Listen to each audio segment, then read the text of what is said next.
LR Case File PAR 201610003 KKRJD, Paris, October 3, 2016, 2:30 a.m.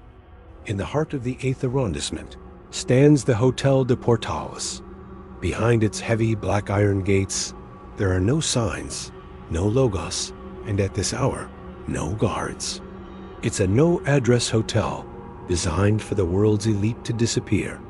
Earlier today, a Gulfstream jet touched down from Van Nuys, carrying the most followed woman on the planet. Now, that plane is just a fading chemtrail over the Atlantic, but Kim Kardashian is inside the hotel. 5 men in police uniforms approach the gate. One gloved finger presses the intercom, but these aren't officers.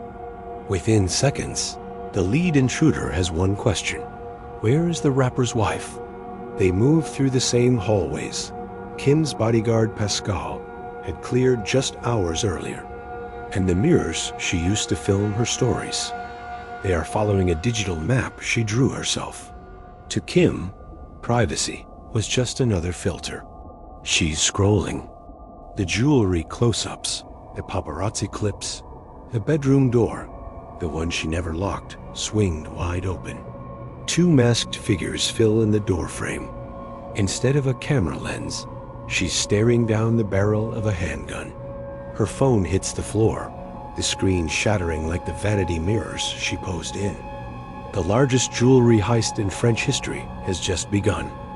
More than a few days earlier, on September 28, 2016, as the clouds sheer apart over northern France, the world's most famous passenger looks down at the sleeping fields below.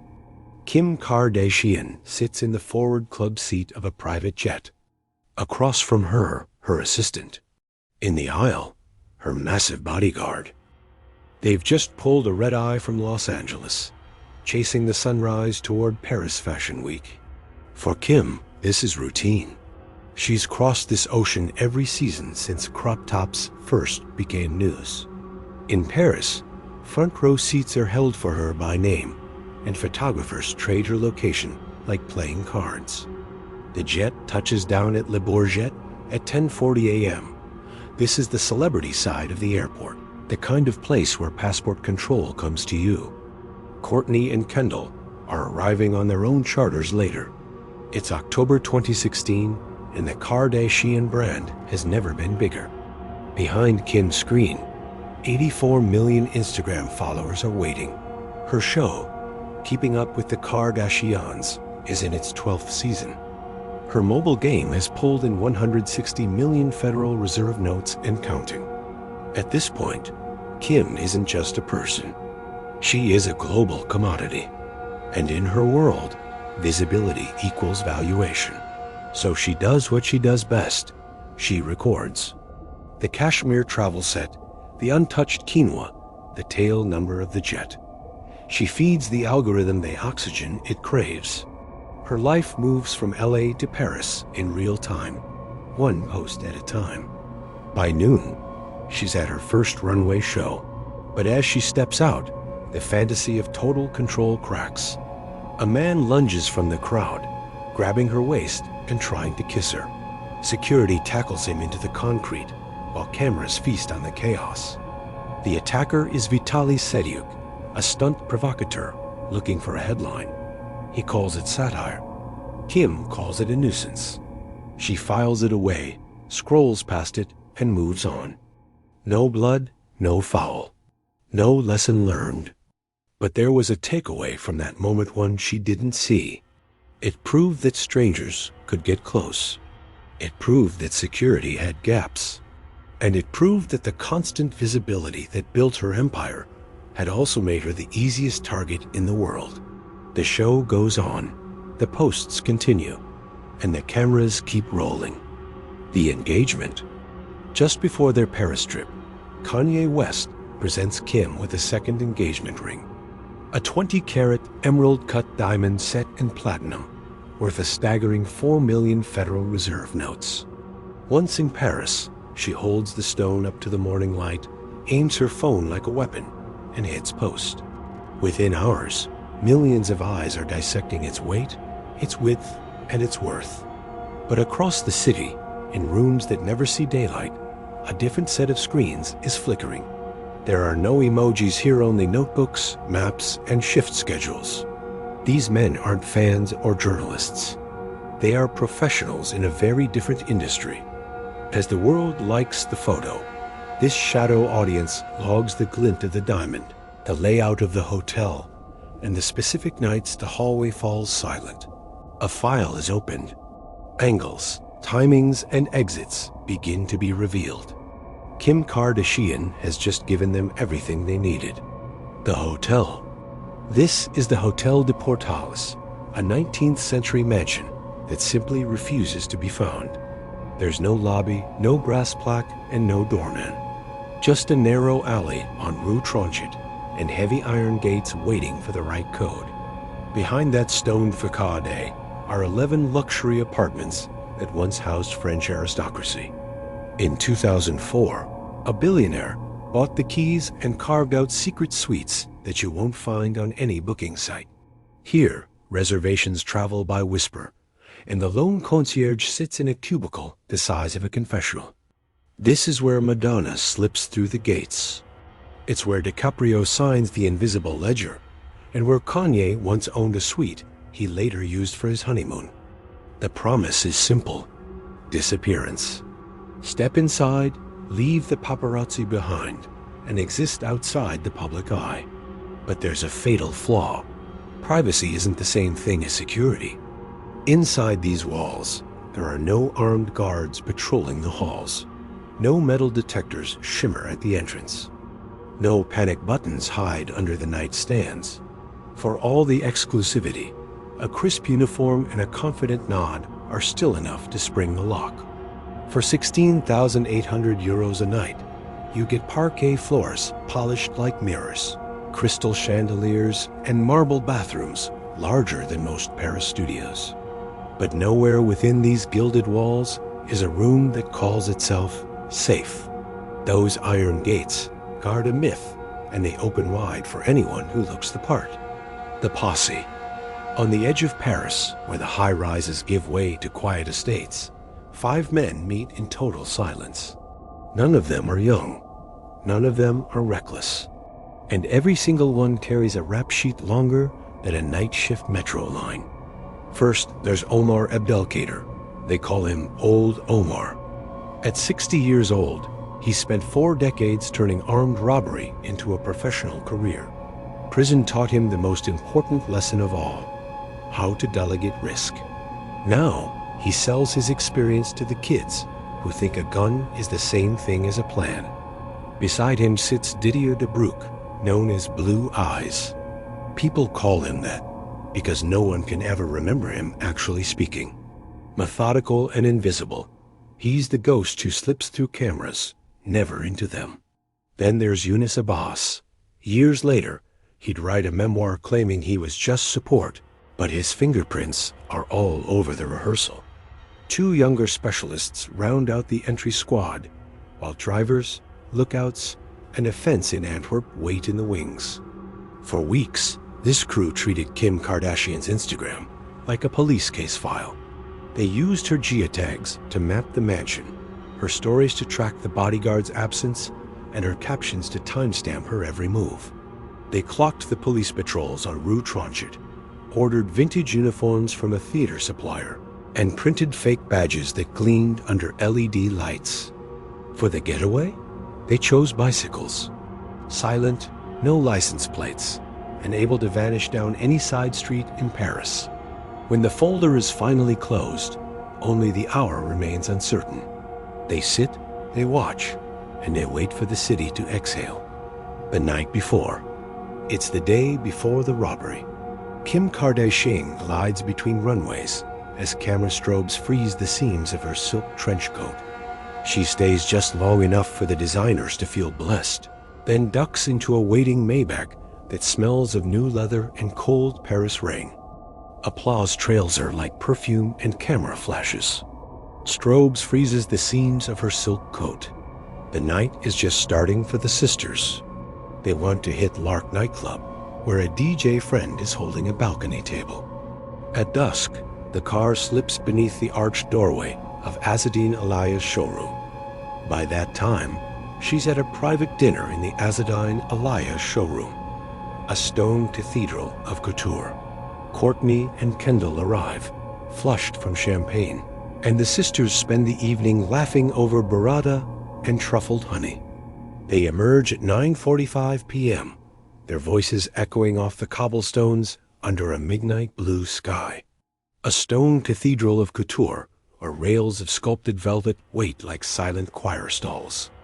Together, they descend on a long oak table, lit by a single strand of Edison bulbs. Course after course burrata with truffled honey.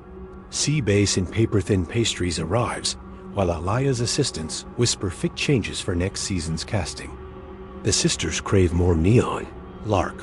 The nightclub glitters 5 minutes off the Champs-Élysées, and Kendall promises a DJ friend is holding a balcony table.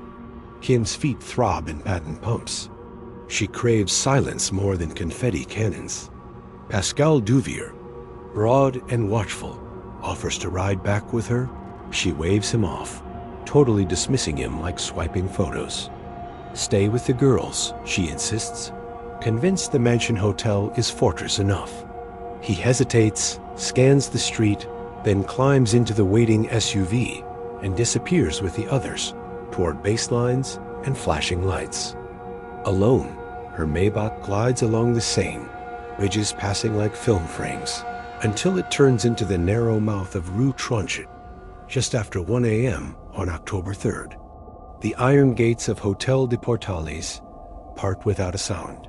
The night concierge offers a discreet nod, unaware he has already been studied for weeks. Inside the suite, Kim peels off layers first, the trench coat, then the sequin top, finally the false lashes that feel like small weights. She wipes away mascara that has survived 2 runways and 1 standing ovation, steams under the shower until the glass fogs, and knots a white bathrobe, still warm from the towel rail. The bedroom smells of tuberose and new linen. She slips between sheets that cost more per night than most Parisians earn in a month. Simone Harouche, stylist and friend, already sleeps 1 floor below. Phone on airplane mode, dreams untroubled by guest lists or security briefs. Phone in hand, Kim scrolls timelines until images blur first the show's backstage stories, then fan edits of her look. Finally, a loop of Kendall dancing under strobes that pulse like a distant heartbeat.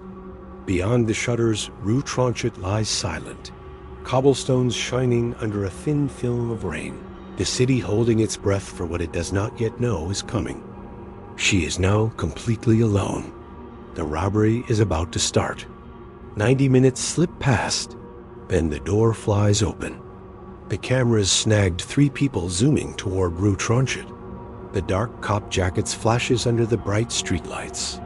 2 more follow on foot, hands buried in pockets, pace steady, rehearsed.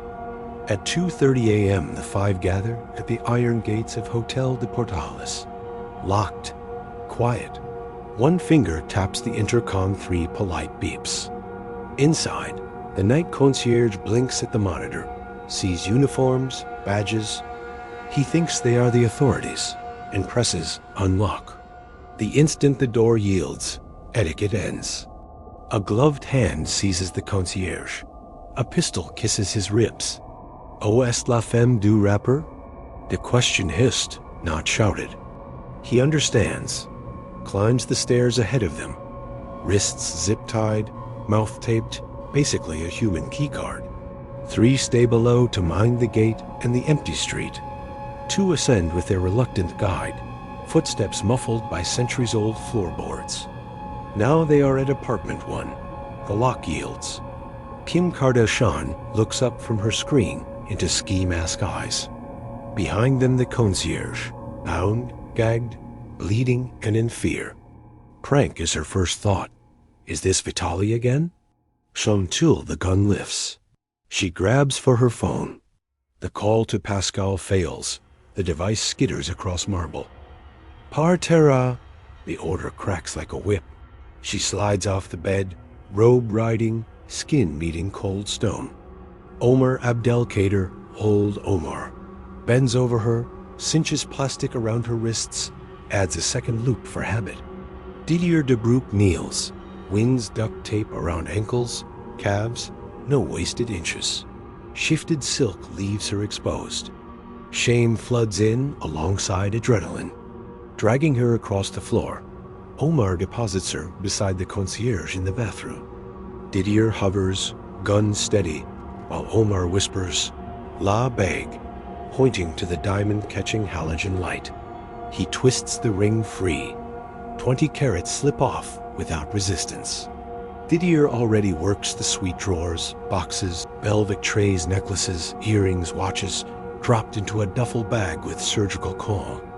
No rush, no shouts, no fingerprints left in haste. They have rehearsed this scene before, and the curtain is only now rising. The escape starts.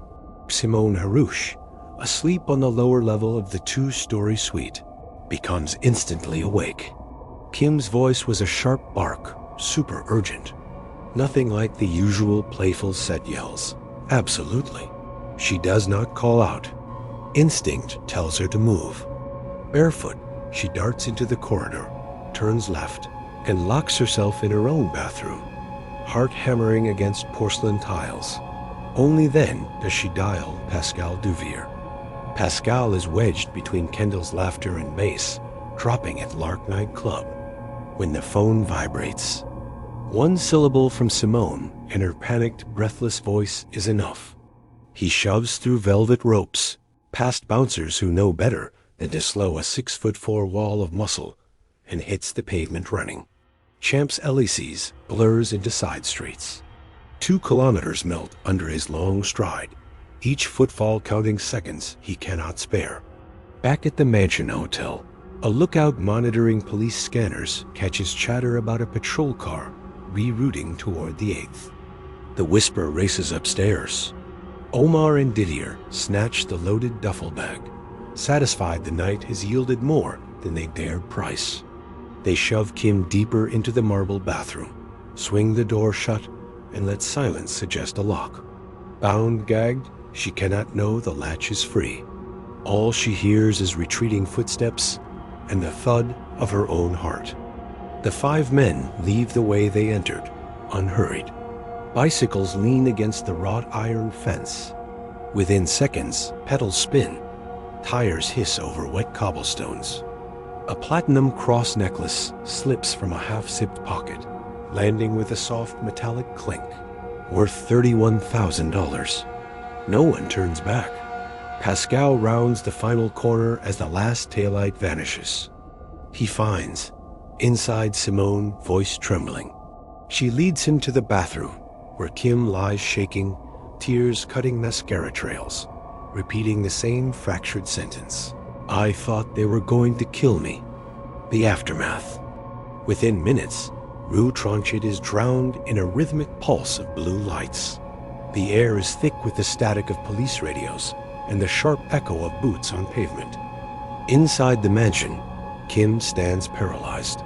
Her bare feet are cold against the marble, her heart hammering against her ribs. She watches the officers through the jagged remains of her doorway, but she doesn't move. The men who just held a gun to her head wore these same uniforms. In this city, at this hour, authority is a mask that can be faked. She stays pinned to the shadows of the stairwell, searching for one single detail, a badge, a chasse, a gesture that actually means safety. The digital explosion. On the street, the duty chief steps out of his car, completely unaware of the wreckage he's about to inherit. To him, it's just another high-end burglary until a junior officer shows him a smartphone screen. The name Kardashian hits like a physical blow. The officer scrolls through the numbers. 84 million followers, a global empire, a name that dominates the digital airwaves. You can see the moment the veteran commander's face tightens. He realizes this isn't just a robbery. It's an international firestorm, and his precinct is right in the center of the blast. The silence in Queens. 3,000 miles away, the vibe is the exact opposite. Kanye West is mid-set in Queens, New York, surrounded by lights and thumping bass. Then, a tour manager sprints onto the stage. He leans in, whispering the news in 3 fractured sentences. The music cuts mid-bar. The stadium lights snap to a clinical stark white. Kanye looks out at the stunned crowd, his voice heavy. "I'm sorry, family emergency." He drops the mic and disappears. Hours later, he's at 30,000 feet on a private charter, staring at his own reflection in the cabin window, a face carved by pure, silent worry. The global alert. As dawn begins to creep over the gray roofs of Paris, the rest of the world wakes up to a digital earthquake. Push alert. Kim Kardashian robbed at gunpoint. Headline: $10 million in jewels gone in minutes. From Los Angeles to London to Sydney, news anchors are repeating the same unbelievable sentence before the first pots of coffee are even brewed. The story has reached every screen on the planet. The aftermath hasn't just begun, it's gone viral. The investigation. The first week after the heist felt like hunting smoke. Inside the Hotel de Portals, crime scene techs were dusting every balustrade and door handle, desperate for a hit. But they came away with nothing but lint. The intruders hadn't just worn gloves. They wore 2 layers of nitrile surgical gloves, designed to smother even the smallest ridge of a fingerprint. The prepaid phones they used? Bought for cash at 3 separate shops weeks earlier. The moment the getaway bikes reached the Seine, the devices stopped transmitting forever. Even the bikes were ghost stolen from racks across Paris, just to be abandoned. The serial numbers on the frames didn't lead to the villains, only to their victims. The forensics, slower, more atmospheric, but investigators were clinging to one sliver of hope: the zip ties. When those heavy-duty restraints were cinched around Kim's wrists, they acted like a trap. Microscopic bouquets of skin cells, sweat, and oils soaked into the translucent plastic. Technicians at the Quai de la Répit lab worked around the clock to amplify and sequence that genetic cocktail. They fed it into the national database, waiting for a name to pop up on the screen. The result? A blank page. No prior offenders, no partial hits, nothing. The file was marked ADN in Canoe, unknown DNA. It was shelved, and the inquiry's heartbeat began to slow. The suspects, tense and clinical. Detectives had to pivot. They started looking for a rat in the human landscape. Could the concierge be a plant? He did open the door without hesitation. Financial investigators tore open his bank accounts and his family tree, looking for a smoking gun deposit. They found nothing but an honest wage earner who sent money to his mother. Next was the chauffeur. He knew the address. He knew she was alone. Officers grilled him through the night, but his GPS history was airtight. He walked out of the station trembling, adding just another dead end to the map. The reveal, traumatic and reflective. By the end of the second week, the working theory hardened like cooling wax. This wasn't a random hit. This was an autonomous crew of seasoned pros, likely from outside France, assembled for this one night only. They didn't need an insider, they had the internet. They learned Kim's habits the same way a marketing department does, by scraping her Instagram stories, enlarging background reflections, and timing her posts against paparazzi timestamps. They read hotel reviews to find security blind spots and rehearsed until every move fit into a 90-second window. The question investigators whisper in the corridors today isn't how the robbers located their target. In the digital age, the entire planet knew exactly where she was. The question that keeps them awake at night is, who exactly are the men whose DNA still sits nameless in a freezer? They are the ghosts on the bikes, waiting for the day someone finally slips, spits on a sidewalk, and gives a face to the shadows. The breakthrough, the first week after the heist, it felt like trying to catch smoke with your bare hands. Forensic techs swept the Hotel de Portales, dusting every handle and balustrade. but they found absolutely nothing. The crew had worn double-layered nitrile gloves, the kind surgeons use, smothering even the tiniest ridge of a fingerprint. The prepaid burners they used? Bought for cash, used once, and killed the moment the getaway bikes hit the Seine. Even those bikes were ghost stolen from 3 different districts weeks prior. Investigators had one remaining hope: the zip ties. When those restraints were cinched around Kim's wrists, they absorbed a microscopic cocktail of skin cells and sweat. Techs at the Quai de la Râpée lab amplified the DNA and ran it through the national database. The result? A blank page. No priors, no family leads. Just a file marked ADN inconnu, unknown DNA sitting in a freezer. So the police pivoted. Was it still an inside job? By week 2, a terrifying theory hardened. This was an elite, autonomous crew of ghosts who used Kim Kardashian's own fame against her. They didn't need a mole. They had Instagram.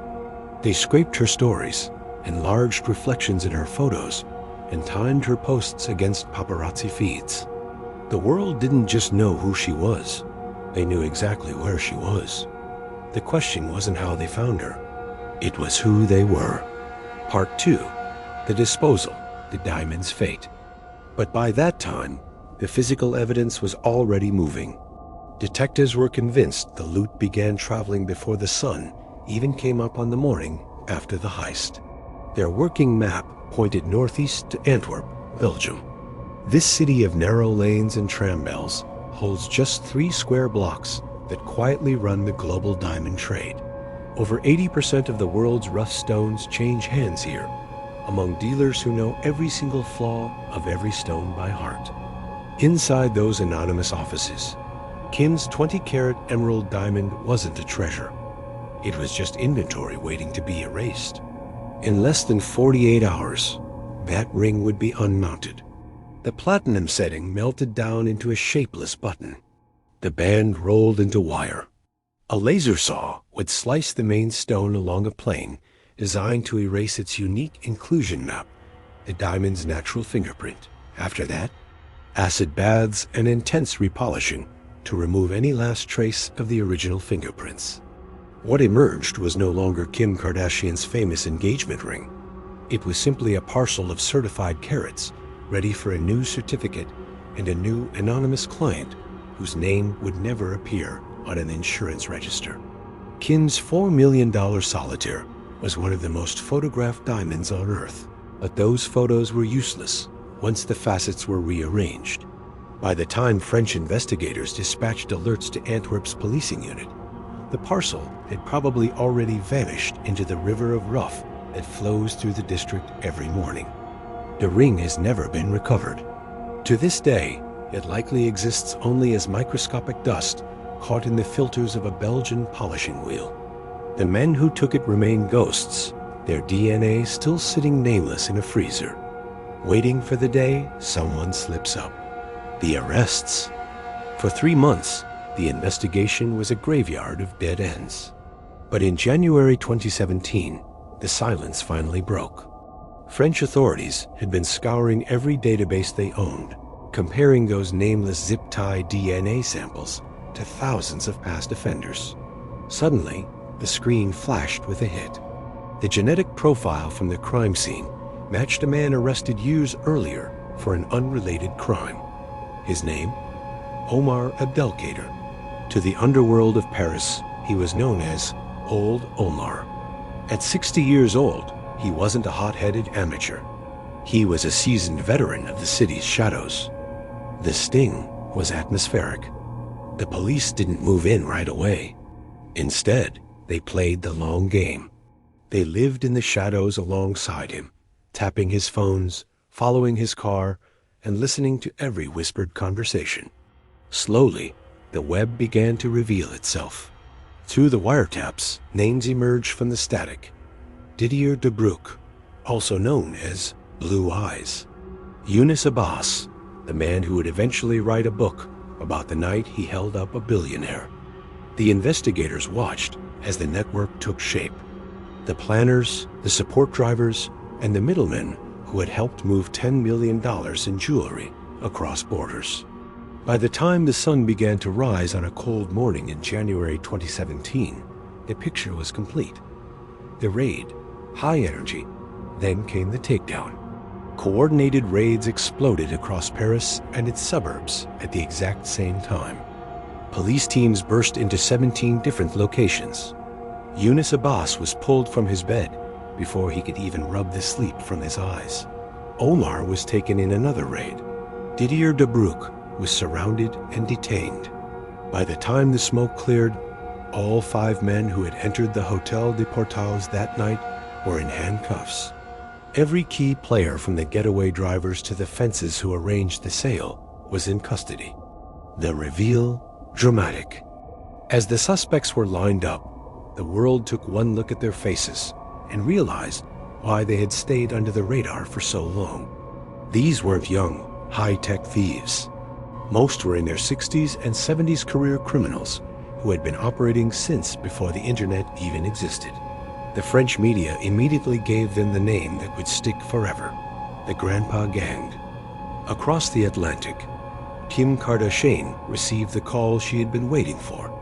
The men who had bound her wrists, pointed a gun at her face, and left her for dead in a bathtub were finally facing justice. The ghosts on the bikes finally had names. The trial begins. The trial takes years to reach its conclusion. In 2025, final sentencing is delivered. 10 defendants face charges related to the robbery. The evidence is overwhelming. DNA from the zip ties, surveillance footage from street cameras, wiretapped phone conversations in which the men discussed the heist and its proceeds. Several defendants confess. Omar Abdelkader, now deaf and in declining health, writes a letter of apology to Kim Kardashian. He expresses regret for what he did. He says he did not intend to traumatize her. 8 of the 10 defendants are found guilty. Omar receives 8 years in prison. The others receive sentences ranging from 3 to 8 years. Under French law, some of these sentences can be served under supervised release rather than incarceration, particularly for older defendants in poor health. Kim does not attend the trial. She provides testimony through a written statement. In it, she describes the lasting impact of the robbery, the fear, the nightmares, the feeling that she is never truly safe. The jewelry is not recovered. The $4 million ring is never found. The sentences are handed down. The trial ends. The conclusion. Within hours of the final zip tie hitting the floor, Kim Kardashian is wheels up from La Bourgette. As the city of light shrinks beneath the wing, the silence is deafening. When she touches down in New York, she's draped in a black blanket, descending into a pulsing halo of paparazzi flashbulbs. But to Kim, the familiar click of the shutter no longer sounds like fame, it sounds like gunfire.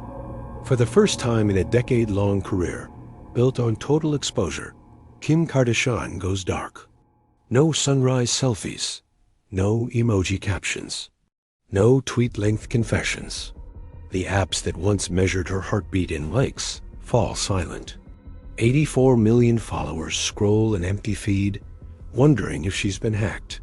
Behind closed doors, she's meeting with therapists and security consultants who speak in a new language, PTSD and 24/7 protection. When she finally resurfaces weeks later, the shift is undeniable. The blinding diamonds are gone, replaced by a simple gold band. Security agents flank her like silent parentheses. In interviews, she trades contouring tips for talk of panic attacks and the new reality of checking the locks twice for her children. She no longer sleeps facing the door. She never sleeps in a hotel suite alone. The robbery became her personal meridian. Before October 2nd, after October 3rd, the woman who once live-streamed her every move vanished the moment. 2 masked silhouettes filled a phone-lit doorway. While the courts eventually handed down prison sentences to Omar Abdelkader and his crew, those numbers feel abstract compared to the sentence Kim serves every day. A life of hypervigilance in every elevator, every corridor, and every time a stranger raises a camera. Omar eventually sent a letter of apology for a medical ward, speaking of remorse and illness. Maybe he meant it, or maybe he was just looking for time off his bid. Either way, trauma doesn't accept certified mail. This story doesn't end with a gavel bang or an insurance payout. It ends in the quiet of her nightly routine. Vaults can be rebuilt, and fortunes can be re-earned, but the feeling of absolute safety? That can't be restored. The woman who once shared every heartbeat now guards the space between breaths, finally realizing that some things are better left unseen and unposted forever.